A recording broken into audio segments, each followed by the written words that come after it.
All right, so just got out of seeing Sinners, and it's a movie that just did not really work for me ultimately in the end. There's so many parts that I really enjoyed, and lots of really good filmmaking, but then as soon as something good would happen, then something questionable would happen, something that would make me inadvertently laugh or not care about what's going on, because there's so much of the time that the dialogue is not clear and some of the other stuff. There's lots of scenes where I was checking out just because I just, for some reason, I was just not hearing stuff properly. There was like some song sequences that I was just like, I have no idea what they're saying. But yeah, it was strange because there's really a lot of good stuff in here, and I wasn't really. I started off enjoying it quite a lot. I really didn't care for the very beginning because I really, most times that they show you a scene and then go back in time, most of the times it does not work.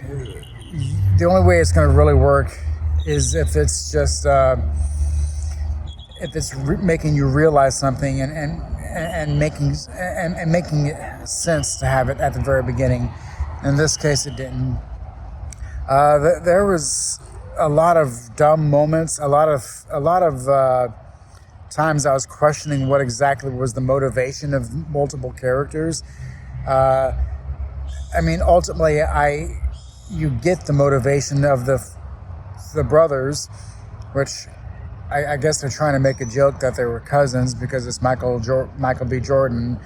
I don't know. There's lots of little confusing things. Just there's probably 500 tiny little things that I could nitpick, just odd little things. But yeah, but mostly it was just the lack of story direction, really. A lot of unnecessary parts, a lot of ideas. Certain scenes would have a particular style to them, and they never fully worked. They would work and then fall apart. And there was multiple sequences where you're like, oh, okay, so this is a sequence where they're sitting there alone, and there's some flashbacks, and it's preparing a character for this next scene, and it's going to be overlaid with this music, and there's going to be a music sting right here, and it's going to be really great. And it seems that way at first, but then it just there's no connective tissue. Just styles of filmmaking just kind of happen from out of nowhere. Things just happen from out of nowhere. I really don't get why there's vampires in this, because it seems like they're trying to tell multiple different types of stories.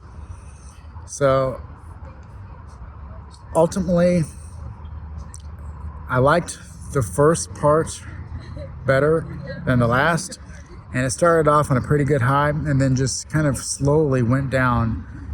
It started off probably around like a 9.